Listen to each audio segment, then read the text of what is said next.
Hello students, तो आज हम लोग पढ़ेंगे एनाटॉमी इन फ्लावरिंग प्लांट्स। हम लोगों ने इससे पहले वाले चैप्टर में मॉर्फोलॉजी पढ़ा था। आप लोगों ने पढ़ा होगा मॉर्फोलॉजी, जिसमें हम लोग एक्सटर्नल अपीयरेंस के बेसिस पे प्लांट को स्टडी किए थे कि बाहर से वो प्लांट कैसा दिख रहा है, उसकी लीव्स कैसी हैं और ये सब उसके फ्लावर कैसे हैं, इन सब के बारे में हम लोगों ने पढ़ा था। उसे हम लोगों ने मॉर्फोलॉजी में पढ़ा था। पर अगर हम लोग इंटरनल स्टडी कर रहे हैं, आंतरिक संरचना की स्टडी कर रहे हैं, उसे हम लोग एनाटॉमी इन फ्लावरिंग प्लांट में पढ़ेंगे कि वो प्लांट अंदर से कैसा है, लाइक उसके अंदर कौन कौन से सेल्स पाए जा रहे हैं, कैसे डिफरेंसेस है, वो सेल्स कैसे फंक्शन अपना परफॉर्म कर रहे हैं। तो ये सब हम लोग एनाटॉमी में पढ़ने वाले हैं। तो एनाटॉमी के लिए हम लोग लिख सकते हैं study of internal structure of plant, है ना। अब सबको पता है, चाहे प्लांट हो चाहे एनिमल, जो सेल होती है वो बेसिक यूनिट होती है। तो प्लांट का भी जो प्लांट का जो बेसिक यूनिट है वो हमारा सेल है। तो ये सारी जो सेल्स होंगी वो इस तरह से अरेंज होंगी, कॉमन फंक्शन परफॉर्म करेंगी और वो प्लांट के कुछ टिश्यूज़ बना देंगी। अब यही जो टिश्यूज़ हैं वो सब मिलके ऑर्गन्स बना देंगे, प्लांट के अलग अलग ऑर्गन बना देंगे और हर ऑर्गन में अलग अलग तरह की सेल होगी, अलग अलग ऑर्गन्स अलग अलग फंक्शन अपना परफॉर्म करेंगे, है ना। उसके बाद हम लोग देख सकते हैं कि ये जो होते हैं इनका अलग अलग, जैसे अलग अलग सेल्स हैं, अलग अलग फंक्शन तो परफॉर्म कर ही रहे हैं। ऑर्गन मतलब ऑर्गन टू ऑर्गन डिफर करते हैं सेल्स। पर जैसे कि एंजियोस्पर्म है हमारा, एंजियोस्पर्म कौन से प्लांट्स होते हैं, वो फ्लावरिंग प्लांट्स, जैसे कि जो प्लांट्स, जिन प्लांट्स में फ्लावर लगते हैं, फ्लावरिंग प्लांट्स को हम लोग क्या बोलते हैं, एंजियोस्पर्म बोलते हैं। तो एंजियोस्पर्म हम लोग को पता है दो तरह के होते हैं, एक मोनोकॉट होता है हमारा, एक डाइकॉट होता है। मोनोकॉट में सिंगल कॉटिलिडन पाया जाता है ना, जैसे मेज़ हो गया हमारा, और डाइकॉट में दो कॉटिलिडन पाए जाते हैं उसके सीड में, जैसे कि हमारा ग्राम हो गया, है ना। तो इनका जो अंदर मतलब डिफरेंस होता है, इन लोगों का रूट का जो स्ट्रक्चर होता है, स्टेम का स्ट्रक्चर होता है, वो सब बिल्कुल डिफरेंट होता है। मतलब कि अलग अलग जो प्लांट्स हैं वो सब तो अपने डिफरेंस तो शो करते ही हैं, पर साथ में पता है क्या होता है कि अगर आपका इन्वायरमेंट अलग अलग है तो वो अपने एडेप्टेशन के हिसाब से भी प्लांट जो है अपने अंदर जो है स्ट्रक्चर में थोड़ा बहुत चेंजेस कर देता है। मतलब कि काफ़ी ज़्यादा हम लोग को वेराइटीज़ में देखने को मिलती है, अलग अलग सेल्स हैं, अलग अलग फंक्शंस परफॉर्म कर रहे हैं। तो ये सब हम लोग पढ़ने वाले हैं एनाटॉमी इन फ्लावरिंग प्लांट्स में। अब हम लोग पढ़ेंगे कि टिश्यूज़ क्या होते हैं। पहला हम लोगों का टॉपिक यही होगा कि एनाटॉमी इन फ्लावरिंग प्लांट्स में कि प्लांट्स में किस किस तरह के टिश्यूज़ पाए जाते हैं। हम लोग पढ़ने वाले हैं टिश्यू। अब पहले देखते हैं कि टिश्यू होता क्या है। तो टिश्यू एक ऐसे सेल का ग्रुप होता है जिनका फंक्शन तो सेम होता ही है, पर उनका ओरिजिन भी सेम होता है। वो एक ही जगह से उत्पन्न होते हैं, या फिर उनका मीजोडर्मल ओरिजिन होगा, या एंडोडर्मल होगा, या एक्टोडर्मल ओरिजिन होगा। उनका ओरिजिन भी सेम होगा और बाद में वो सारे फंक्शन भी सेम परफॉर्म करेंगे, ठीक है। और उनके जो ग्रुप होंगे पूरे सेल्स के, उन्हें हम लोग क्या बोलेंगे, टिश्यू। तो हम लोग डेफिनेशन लिख लेते हैं। Group of cells performing same function and having common origin, है ना। फंक्शन भी सेम परफॉर्म करेंगे और इनका ओरिजिन भी होगा, वो कॉमन होगा, एक ही जैसा ओरिजिन होगा, ठीक है। अब हम लोग देखते हैं कि टिश्यू के टाइप्स कितने होते हैं। दो तरह के हमारे टिश्यू पाए जाते हैं।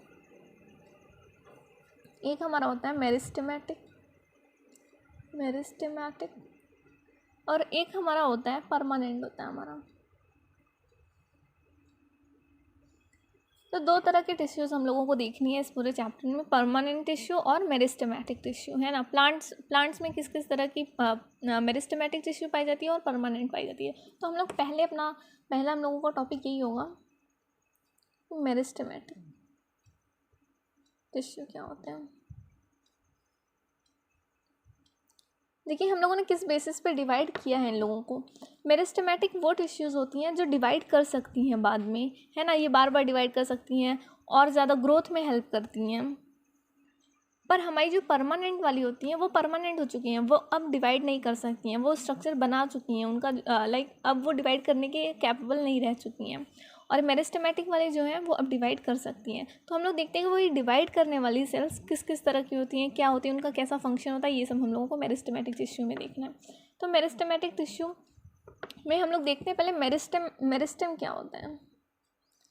मेरिस्टेम एक ऐसा रीजन है जहाँ पे ऐसे सेल्स पाए जाएं, ये एक ऐसा रीजन है, region where dividing cells are present.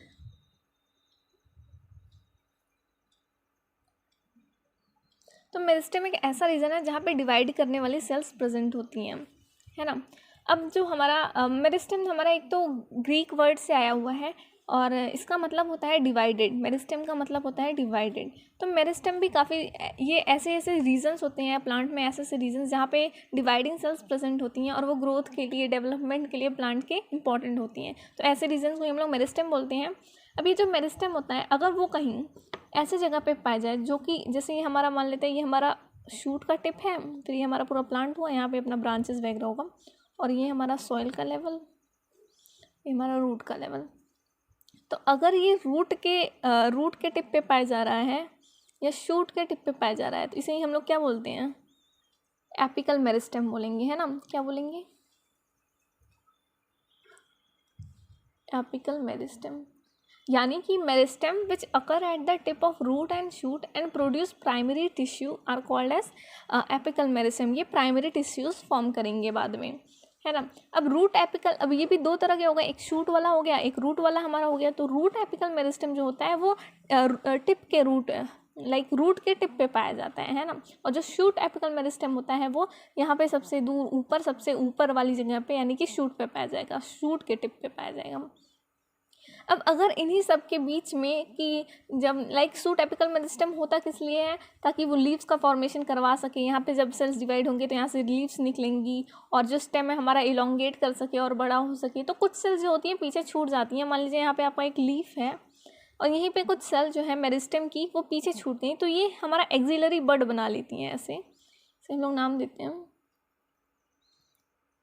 Axillary बड।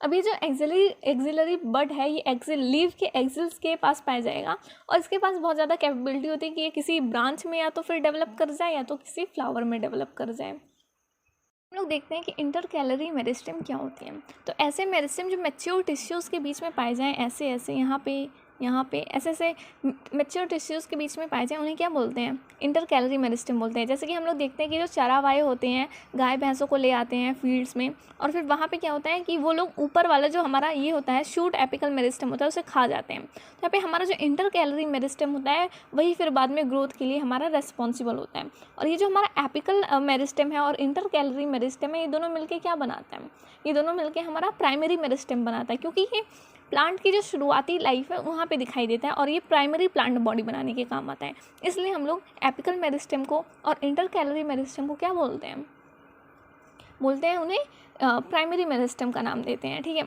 अब हमारा अब एक आता है लाइक अगर हम लोग इसका ऐसे ट्रांसफर सेक्शन कट कर दें और फिर यहाँ पे हम लोग देखेंगे कि कुछ सिलेंड्रिकल मेरिस्टेम पाए जा रहे हैं जो कि वुडी एक्सिस प्रोवाइड करेंगे प्लांट को। यहाँ पे उन्हें हम लोग क्या बोलते हैं, लैटरल मेरिस्टेम बोलते हैं, लैटरल मेरिस्टेम। ये सिलेंड्रिकल तरीके से पूरे के पूरे जो हमारा प्लांट का जो शूट वाला यहाँ पे सिस्टम है यहाँ पे प्रेजेंट होती हैं और ये वुडी एक्सेस प्रोवाइड करेंगी पूरे प्लांट को, इसलिए हम लोग क्या बोलते हैं, लैटरल मेरिस्टेम बोलते हैं। लैटरल मेरिस्टेम के साथ साथ इन्हें सेकेंडरी मेरिस्टेम भी बोला जाता है ना। अब ये इसके कुछ एग्जाम्पल्स होते हैं, अब यहाँ पे हम लोग एग्जाम्पल लिख ले रहे हैं। इसके एग्जाम्पल्स हैं हमारे फेसिकुलर, वेस्कुलर कैम्बियम और हमारा एक और एग्जाम्पल है इंटरफेसिकुलर वेस्कुलर कैम्बियम।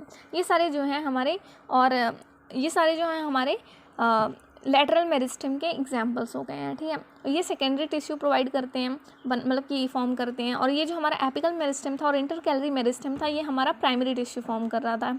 ठीक है, अब हम लोग देखेंगे इसके बाद, अब हमारा मेरिस्टेमेटिक टिश्यू खत्म हो चुका है। अब हम लोग देखेंगे परमानेंट टिश्यू। परमानेंट टिश्यू वो होते हैं ना जिनकी एबिलिटी ख़त्म हो जाती है डिवाइड करने की, वो स्ट्रक्चरली और जो फंक्शनली है स्पेशलाइज्ड हो जाते हैं। अब उनका फंक्शन और स्ट्रक्चर चेंज नहीं कर सकते हैं, उन्हें हम लोग परमानेंट टिश्यू में रख देते हैं या मैच्योर टिश्यू भी बोलते हैं, है ना। वो हम लोग नेक्स्ट वीडियो में देखेंगे।